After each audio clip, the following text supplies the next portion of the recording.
Is your Sunbeam heated blanket not working correctly? Most issues can be resolved with simple troubleshooting steps. Let's start with the basics.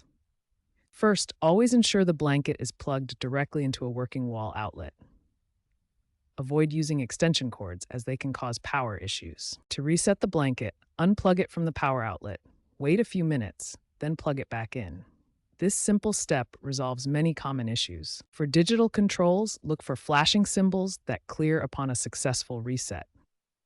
If you see a blinking light on the control, this usually indicates an error. If resetting doesn't work, perform a fold test.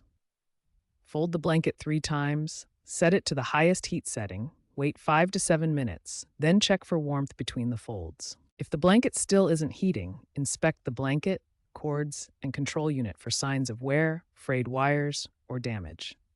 Remember, it's recommended to replace heated bedding every 5 years due to wear and tear. Following these troubleshooting steps will resolve most heated blanket issues. Always prioritize safety and don't hesitate to replace your blanket if you notice any signs of damage. When basic troubleshooting doesn't resolve your heated blanket issues, you may be dealing with more complex problems that require advanced solutions.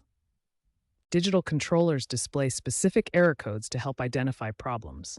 The most common codes include FF indicating a general problem, E for temperature or sensor issues, and P or P2 for power supply problems. A critical safety recall was issued in March 2023 for Sunbeam queen-size heated blankets, model number 32810027, due to overheating risks that could cause fires and burns.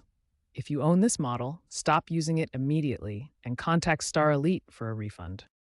Always prioritize safety when dealing with heated blankets. If you suspect overheating or damage, discontinue use immediately.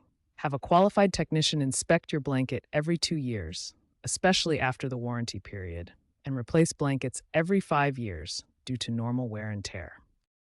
If your blanket is still under warranty, contact the manufacturer for repair or replacement. For out-of-warranty issues or persistent problems, reach out to Sunbeam customer support for technical assistance. Remember, when all troubleshooting efforts fail, seeking professional help ensures your safety and proper resolution of the issue.